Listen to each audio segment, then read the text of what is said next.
Exercise 11.2 में हम discuss करेंगे equation of a line in space. तो इसमें डिफरेंट फॉर्म्स होंगी। सबसे पहले हम पढ़ेंगे equation of line through a given point and parallel to a given vector b. तो ये फॉर्म याद रखनी है। इसमें इक्वेशन क्या होगी, r vector is equal to a plus lambda b. ये आगे इसकी वेक्टर इक्वेशन, ये इसकी vector equation of the line r vector is equal to a plus lambda b. Lambda कोई रियल नंबर है, यहाँ पे कुछ भी हो सकता है, वो lambda is a real number. और बी जो है एक पैरेलल वेक्टर है, और ए जो है ओ से किसी पॉइंट पे पोजीशन वेक्टर है। इसकी अब इक्वेशन ऑफ लाइन जो भी हम लिखेंगे उसकी दो दो फॉर्म्स होंगी। एक होगी वेक्टर फॉर्म और एक होगी उसकी कार्टेशियन फॉर्म। तो Cartesian form is given by, Cartesian form होगी इसकी x minus x one upon a, y minus y one upon b, z minus z one upon c. अगर डायरेक्शन रेशोज दिए हैं तो ए बी सी आ जाएंगे, अगर direction cosines दिए हैं तो यहाँ नीचे डायरेक्शन कोसाइंस आ जाएंगे। और ये x1 ये पॉइंट है मेरे, x1 y1 z1 ये क्या है, पॉइंट्स। ए बी सी यहाँ पे डायरेक्शन रेशोज हैं, ठीक है। और p जो है पॉइंट दिया है एक्स वाई जेड कोई। नेक्स्ट है equation of line, equation of line passing through two given points. अब दो पॉइंट्स दिए हैं हमें, equation of line passing through two given points. तो टू गिवन पॉइंट्स होंगे, ए ले लो एक बी ले लो। तो A1 के कोऑर्डिनेट्स होंगे x1 y1 z1, और B के कोऑर्डिनेट होंगे x2 y2 z2। तो इसकी वेक्टर फॉर्म क्या आएगी, r vector is equal to a plus lambda times b minus a. ये वेक्टर फॉर्म है। और इसकी कार्टेशियन फॉर्म होगी x minus x one upon x2 minus x one equal to y minus y one upon y2 minus y one equal to z minus z1 अपॉन z2 माइनस z1। ये इसकी Cartesian form आ गई। Then next है angle between two lines. तो angle between two lines cos theta is equal to a1 a2 plus b1 b2 plus c1 c2 divided by a1 square plus b1 square plus c1 square under root into a2 square plus b2 square plus c2 square under root and magnitude. तो यहाँ पर a1 b1 c1 और a2 b2 c2 क्या है, ये direction ratios हैं मेरे पास two lines के। और अगर ये लाइंस परपेंडिकुलर होती हैं, परपेंडिकुलर के लिए कंडीशन क्या है मेरे पास, if lines are perpendicular then a1 a2 plus b1 b2 plus c1 c2 equal to 0। और अगर लाइंस पैरेलल हैं तो इनकी रेशो सेम होगी, डायरेक्शन रेशोज़ की। a1 a2 is equal to b1 upon b2 equal to c1 upon c2। तो ये point जो है वो सारे याद करने हैं।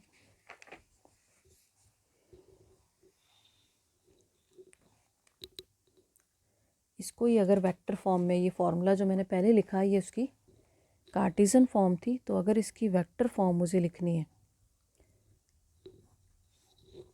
तो दो लाइनें कैसी हैं वेक्टर फॉर्म में होनी चाहिए, r is equal to a1 plus lambda b1 and r is equal to a2 plus lambda b2। तो इस केस में कॉस थीटा क्या होगा, b1 dot b2 divided by b1 magnitude b2 magnitude and whole mod. तो जैसी question दी होगी उसके अकॉर्डिंग फार्मूला लगेगा। नेक्स्ट है formula shortest distance between 2 lines. तो इसका क्वेश्चन आपका 6 मार्क्स का आएगा, शॉर्टेस्ट डिस्टेंस का, इम्पॉर्टेंट है ये। तो शॉर्टेस्ट डिस्टेंस का formula D is equal to B1 cross B2, यही लेंगे हम, वेक्टर फॉर्म के लिए लिख रही हूँ ये फार्मूला। तो ऐसी इक्वेशंस अगर होंगी तो फार्मूला क्या बनेगा, V1 cross B2 dot A2 minus A1 divided by B1 cross B2 magnitude.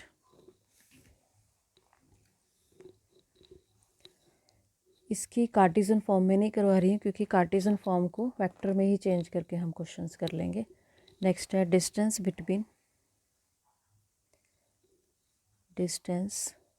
Between parallel lines. तो जब वेक्टर फॉर्म में होंगी लाइंस तो फॉर्मूला क्या बनेगा, वेक्टर फॉर्म्स वही ऊपर वाली D is equal to B cross A2 minus A1 divided by B magnitude and whole modulus. तो ये थे फॉर्मूले मेरे पास।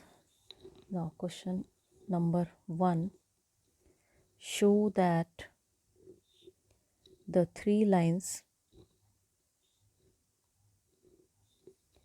with direction cosines 12/13 minus 3/13 minus 4/13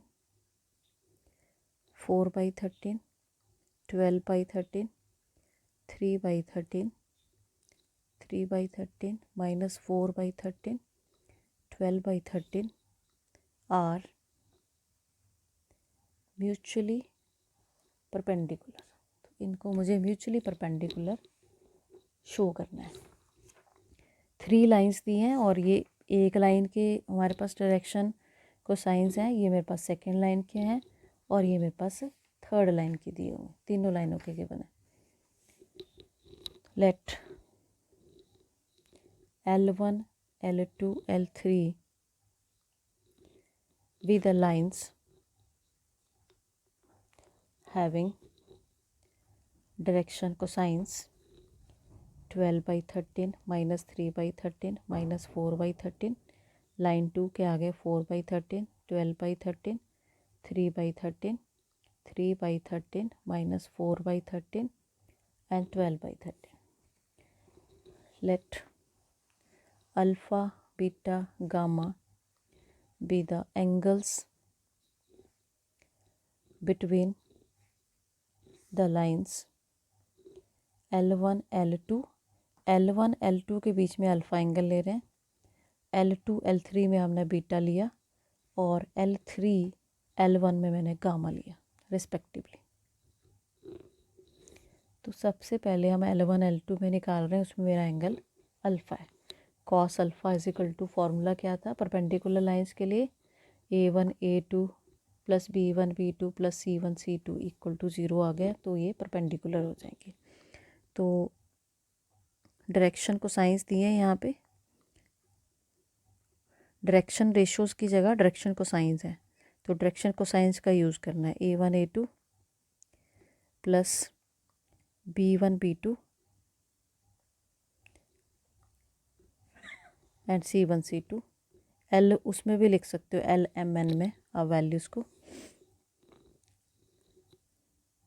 तो एलसीएम सभी का सेम आ रहा है, -36 -12 और ये 0 हो गया, तो ये आ गया 0। Cos alpha equal to 0 means alpha 90 degree का आ गया, क्योंकि यही कहा था हमने कि जब ये 0 आ जाएगा, कॉस अल्फ़ा हमने निकाला वो मेरे पास 0 आ गया, और कॉस अल्फ़ा 0 का आता है जब 90 डिग्री की वैल्यू होती है। तो alpha equal to 90 degree means L1 और L2 परपेंडिकुलर हो गए। सिमिलरली आपने बाकी शो करने हैं, कॉस बीटा भी 0 आएगा, तो वहाँ से क्या शो हो जाएगा, L2 is perpendicular to L3 and cos gamma is also 0, तो L3 is perpendicular to L1। तो सारे आपस में परपेंडिकुलर हैं, therefore L1 L2 L3 are mutually perpendicular, और यही इसमें शो करना था मुझे। नेक्स्ट सेकंड क्वेश्चन है, show that the line through the points points दिए मुझे 1 -1 2 3 4 -2 is perpendicular to the line through 0 3 2 and 3 5 6। तो एक लाइन ये दी है जो इन पॉइंट से पास कर रही है और दूसरी लाइन मेरे पास ये है। तो late L1 be the line through points 1 -1 2 3 4 -2 and L2 be the line through points 0 3 2 and 3 5 6। Alpha मैंने एंगल ले लिया। Late alpha be the angle between L1 and L2।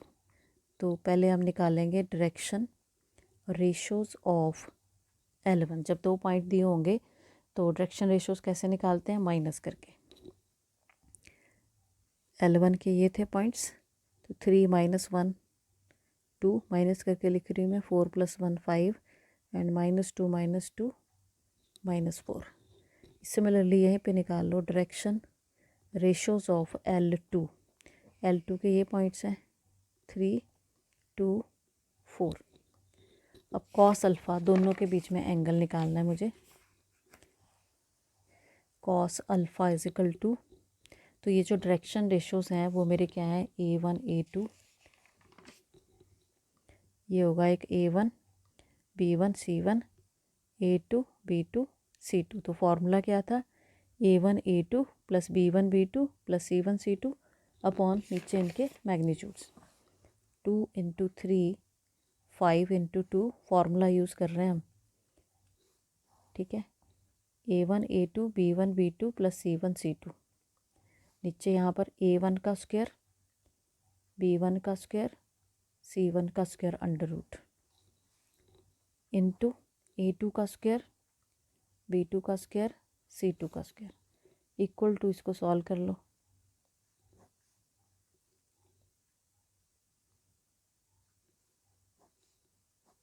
Nine + 4 + 16 और ऊपर 0 ही बन रहा है, ये 0 आ गया।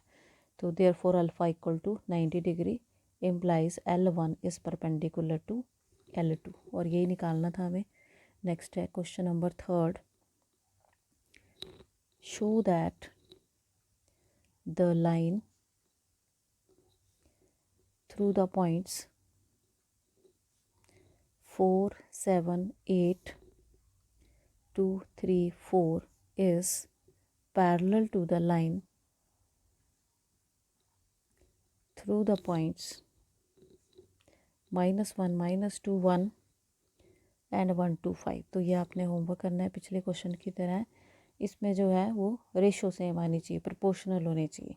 वैसे ही निकालना है L1 L2 के डायरेक्शन रेशोज़, और देखना है अगर उनकी रेशो सेम आ रही है तो ये पैरेलल होंगे। तो बाकी हम कल करते हैं। That's all.